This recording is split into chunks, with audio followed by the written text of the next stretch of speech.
Good morning, Bezel 333 here. I want to do a video on a guy by the name of Wayne Dyer. He is a motivational speaker. I first heard about him through a friend who's a Continental Airlines pilot. He became quite enamored with Wayne Dyer, a few years back when he did a series called The Power of Intention.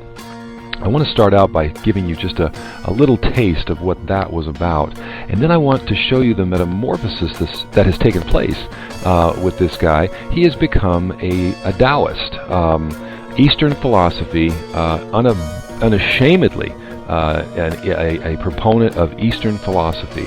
So it's going to be interesting, and what I want to do with this particular gentleman is I just want to contrast what he's saying with the truth claims of Christianity. Majestic Theater in Boston. The subject of this special that I would like to present to the world is called The Power of Intention. And when you surrender to this, when you begin to allow this force in the universe to work through you, you begin to realize that everything that shows up here in this world shows up from a source, from a place, from an energy, from a field, whatever you want to call it. Now, even back then, you can see that Wayne does not believe in a personal God. To him, whatever is out there that controls everything is an impersonal force. But this is going to get much clearer. He is now defining it much clearer in his latest PBS special that he did for their fundraiser. Let's see what he has to say. There was a great teacher who came many years after that. His name was Rumi, who was Jalaluddin Rumi, who was a great poet, a Persian poet in the 14th century. And he had a line. He said, "The day that you were born, a ladder was set up to help you to escape from this world." I believe that the Tao Te Ching and this thing that I have done, this Change Your Thoughts, Change Your Life effort that I spent 1 full year on every single day, doing exactly what I just said, is a ladder that will help you to return. Okay, so Wayne Dyer has laid his cards on the table now in 2007. He is a Taoist. He is promoting a philosophy which is also a religion. Taoism worships deities, that's in the plural. Now, there's probably a westernized form of Taoism that throws in a bunch of New Age stuff. I'm not exactly sure where he stands, but it's good to know where his basis for this motivational talk he's giving is coming from. And it's coming from an Eastern religion that's called Taoism. Okay, now we have something to go with. So let's see what else he has to say. Remember, he talked about a ladder, right? A ladder to return. That's important. Let's see what Christianity has to say about a ladder as well, okay? Now, in John chapter 1, Jesus is calling disciples to himself. He calls Philip and Andrew and Peter, and also a guy named Nathaniel. And it's interesting, in the first chapter of John, we read in verse 48, Nathaniel said to him, that is Jesus, "How do you know me?"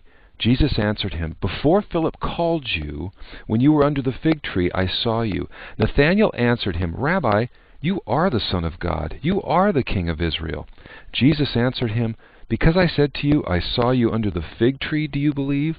You will see greater things than these." And he said to him, "Truly, truly, I say to you, you will see heaven opened and the angels of God ascending and descending on the Son of Man." You see, the major difference between Christianity and every other religion in the world, including Taoism, is the fact that in Christianity we do have a ladder, but the ladder is used by God to come down to us and do something for us that we can't do for ourselves. In every other religion, including Taoism, it's a ladder that we have to climb up to find peace and serenity, harmony with the universe, or work our way up to find peace with God. Christianity is different than every other religion or philosophy out there. What I'm asking you to do, and what Lao Tzu seemed to be saying, was learn to die while you're alive, because you will ultimately return. All of us have a return trip, a round trip ticket when we came in, didn't we?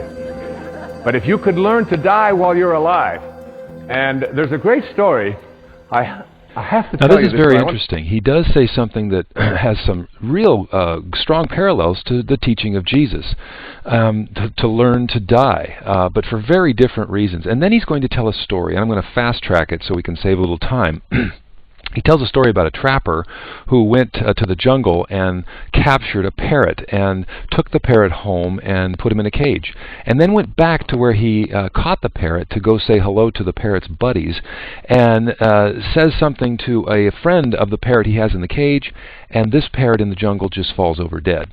And he thought that was very strange. He went back to the parrot that he has as a pet, tells him the story of his parrot friend who got sad at the news that he was in a cage and died, and all of a sudden his pet parrot dies, falls over dead in the cage. And then I'll let Wayne pick up the end of the story, and we'll talk about dying and what that means. The trader opened up the cage and tossed the dead bird outside onto the trash heap. Immediately, the pet parrot flew up to a branch on the tree outside. The trader said to him, "So you're not dead after all. Why did you do that? You tricked me."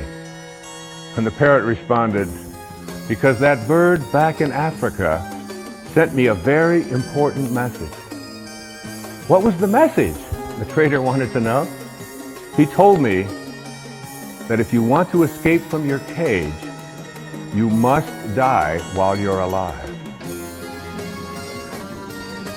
We must indeed die while we are alive, in order to be able to look back at our waking consciousness and see ourselves trapped in our cage, which in our case is our body. And then we will see how unnecessary it is to remain caged. Isn't that a great story? I love that story. Yeah, you can applaud. You know, Jesus talks about dying too, as you can see in Luke 9:24. For whoever will save his life shall lose it, but whoever will lose his life for my sake, he shall save it. See, Jesus is asking us not to die to escape our body, which is our cage, but to die to the idea that we are in charge of the universe, that we are the masters of our soul, and to admit that we came from a loving, personal Creator. We've sinned against him, and he's calling us back to himself through the person and work of Jesus. Saving your life by living for yourself, you're going to lose it. Losing your life by living for Jesus, you're going to save it. I have a beautiful sacred space, and it calls me. And as it calls me, when I go into that place that is so profoundly sacred to me, the most beautiful things begin to happen for me, particularly in the middle of the night when no one else is up. And I feel closest to God, and I feel closest to this beautiful old man who sent so many important messages to me through his Tao Te Ching and in my meditations to help me to create this program. Change your thoughts, change your life, living the wisdom of the Tao. Now note well what he said, that in this quiet place, when he's by himself, he feels close to God. I'm not sure what he means by that, because everything else he said previously would indicate that he feels God is a impersonal force or some type of energy. But he did say that he feels close to this old man that he has a picture of that has sent him messages through the Tao Te Ching. You see, his basis for living life is coming from an Eastern philosophy/religion. Everybody has a basis from which they are drawing their map of how to live life. Let me read you in closing something out of Matthew chapter 16. When Jesus asked his disciples, "Who do you say that I am?" Peter replied, "You are the Christ, the Son of the living God." Now Jesus didn't say, "Oh no, that's not me. You've got it all wrong." He said, "Blessed are you, Simon Bar-Jonah, for flesh and blood has not revealed this to you, but my Father who is in heaven."